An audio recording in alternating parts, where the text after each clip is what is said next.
students, welcome to grade 9 civics class. In today's class we are going to discuss chapter number 3, which is constitutional design. In today's session will be session number 2. So in this session we are going to discuss about the world's new constitution.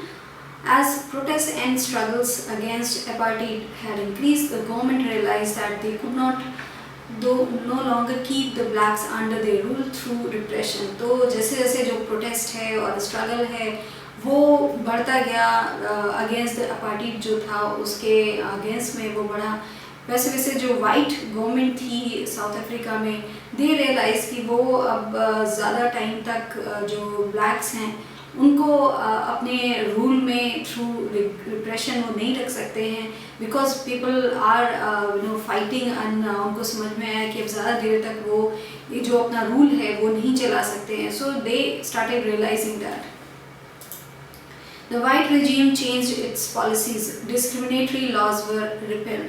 सो जो white regime थी फिर उन्होंने अपनी policies को change किया because they new कि अब वो ज़्यादा टाइम तक इस तरीके से ब्लैक लोगों को दबा के नहीं रख सकते हैं, ब्लैक एंड अदर कम्युनिटी जो हैं उन सबको दबा के नहीं रख सकते हैं.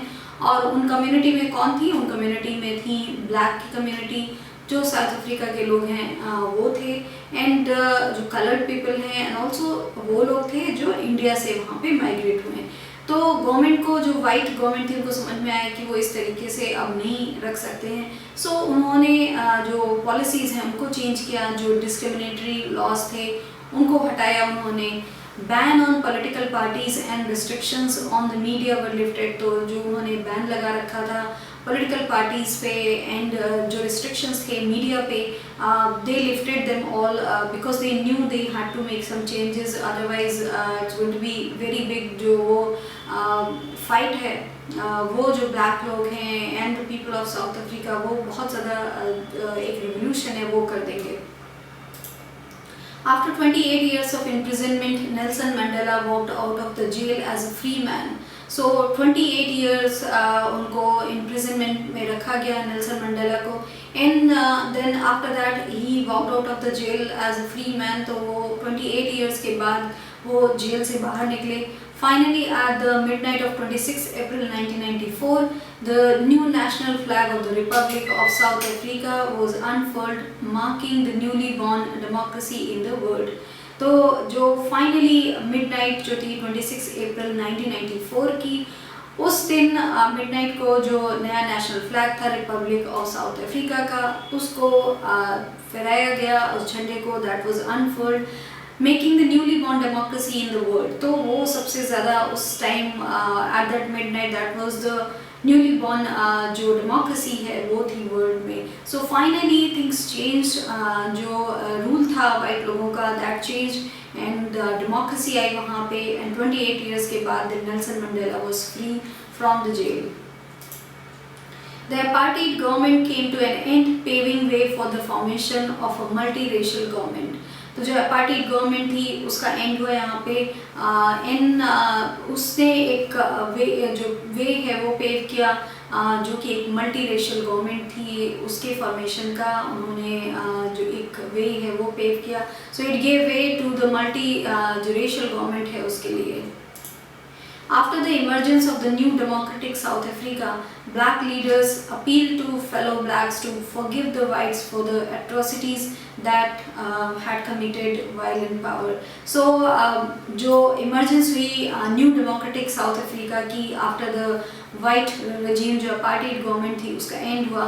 So जो black leaders थे उन्होंने अपील की अपने fellow जो black citizens थे उनसे कि वो फॉरगिव कर दें, जो वाइट पीपल थे उनको फॉरगिव कर दें. उन्होंने जो भी उनके साथ किया है all the bad things that they have done, जिस तरीके से उन्होंने ये apartheid गवर्नमेंट चले, जिस तरीके से रेशियल जो डिस्क्रिमिनेशन किया, बेसिस ऑफ कलर जो डिस्क्रिमिनेशन किया, उन्होंने वाइट जो ब्लैक गवर्नमेंट जो लीडर्स थे उसके उन्होंने एक अपील की कि वो ये सब जो चीज़ें हैं उनको भूल जाएं, एंड जो वाइट लोगों ने जब वो पावर में थे उन्होंने जो भी कुछ किया है वो जो भी उन्होंने ख़राब चीज़ें करी हैं, but no black people should forget all of these things.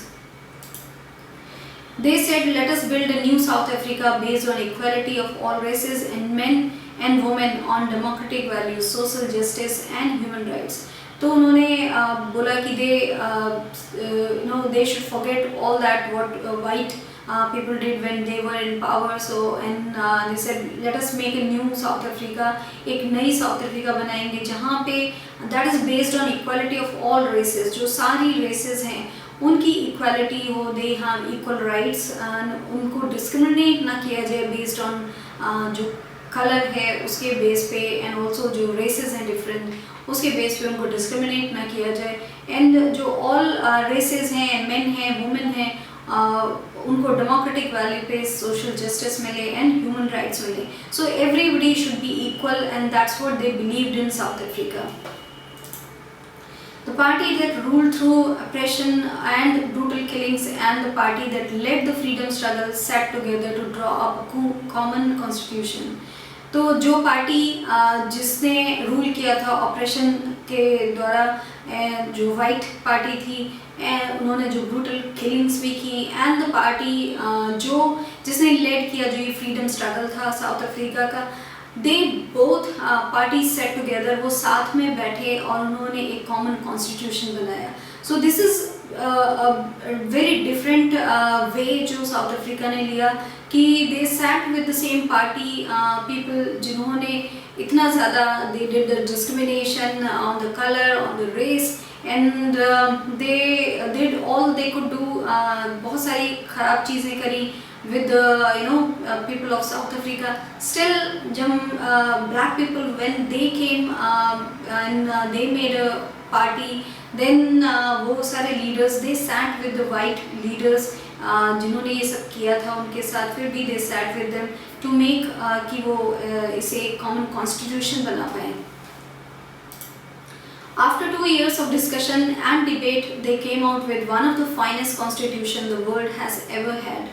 This constitution gave to its citizens the most extensive rights available in any country. तो after 2 years of discussion and debate, तो it took them 2 साल लगे उनको discussion and debate करने के लिए, but when they came out with जो world का सबसे अच्छा constitution that world had ever had, उस कॉन्स्टिट्यूशन के साथ वो लोग आए. आफ्टर डिस्कशन उन्होंने जो किया फॉर 2 years इन डिबेट के बाद, so that is one of the best constitution the world has ever had. सो उन लोगों ने because they based that on equality and they sat with the government जिसने इतना उनके साथ ख़राब किया, फिर भी they sat with that government and उनके जो they wanted to do that वो उन्होंने अचीव किया. They wanted to have equal opportunities for everybody and they wanted everybody to be equal in South Africa. ये जो कॉन्स्टिट्यूशन है उसने gives citizen the most extensive जो राइट्स हैं जो एनी कंट्री में हो सकते हैं. जो साउथ अफ्रीका का जो कॉन्स्टिट्यूशन है वो मोस्ट जो एक्सटेंसिव राइट्स दे सकते हैं किसी भी कंट्री में, वो राइट्स हैं यहाँ के कॉन्स्टिट्यूशन में. Together, they decided that in the search for a solution to the problems, nobody should be excluded, no one should be treated as a demon. So, उन्होंने together they decided कि जब उनको when they have to search for a solution for a problem, जो एक problem है उसका जब उन्होंने solution ढूंढना है, because उनको they didn't want the same discrimination कि वो फिर से करें for the white people, then it will be the same thing that they will be doing. वो भी same कर रहे होंगे जो white लोगों ने किया उनके साथ, तो वो नहीं करना चाहते थे. they wanted कि सारे जो लोग रहते हैं उनका same rights हो, equal rights सबको दिए जाए. तो उन्होंने डिसाइड किया कि जो एक इस प्रॉब्लम को लोग सोल्यूशन ढूंढ रहे हैं वो सबको साथ में लेके हो, एंड नोबडी जो है कोई भी एक्सक्लूडेड ना हो, इन कोई भी एक ख़राब आदमी की तरीके या डीमन की तरीके से उसको ट्रीट नहीं किया जाए.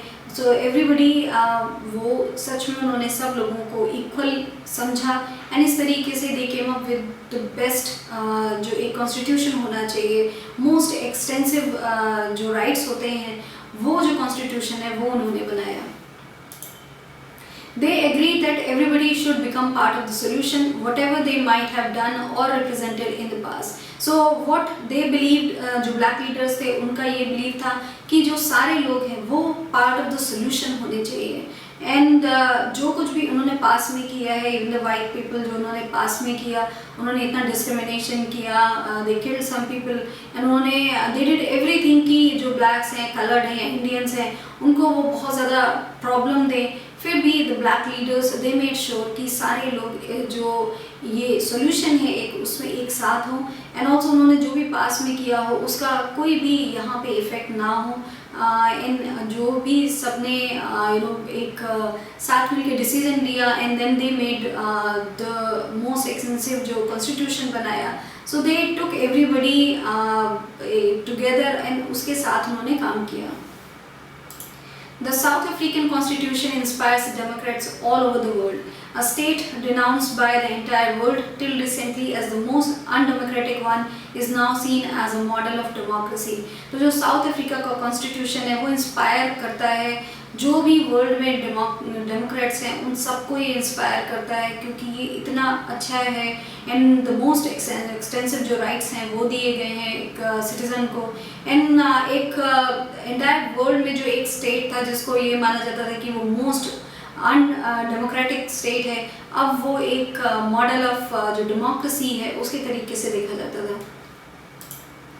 What made this change possible was the determination of the people of South Africa to work together to transform bitter experiences into binding glue of a rainbow nation. तो ये सारी चीज़ें, ये जो चेंज है वो कैसे पॉसिबल हुआ? बिकॉज जो डिटर्मिनेशन था of the people of South Africa कि उन्हें साथ में मिलके काम करना है, इवन इफ उनके साथ किसी ने पास में white people did a lot of bad for them, फिर भी उन्होंने they kept them also together, जो उन्होंने सोल्यूशन ढूंढना था उसके लिए. एंड उन्होंने सबको एक सारे लोगों को साथ में लेके चले, दे बाइंडेड एवरीबडी, एक साथ लेके उन्होंने इतना अच्छा काम किया. And that's how they made जो कॉन्स्टिट्यूशन है जो it is seen as the best constitution in the world, and that's why they could make that. So in this session we have discussed about किस तरीके से जो South Africa का constitution है किस तरीके से it came into existence and how black leaders when they came in power they make sure कि they are taking जो एक solution है उसमें वो white लोगों को भी साथ में लेके चले. and they never kept in mind कि white लोगों ने उनके साथ कितना discrimination किया है. They made them also part of the solution and that is how they came up with the constitution जिसमें सबसे ज़्यादा rights हैं, extensive rights हैं to the citizen of the country. This is all that we have discussed in this session. Thank you.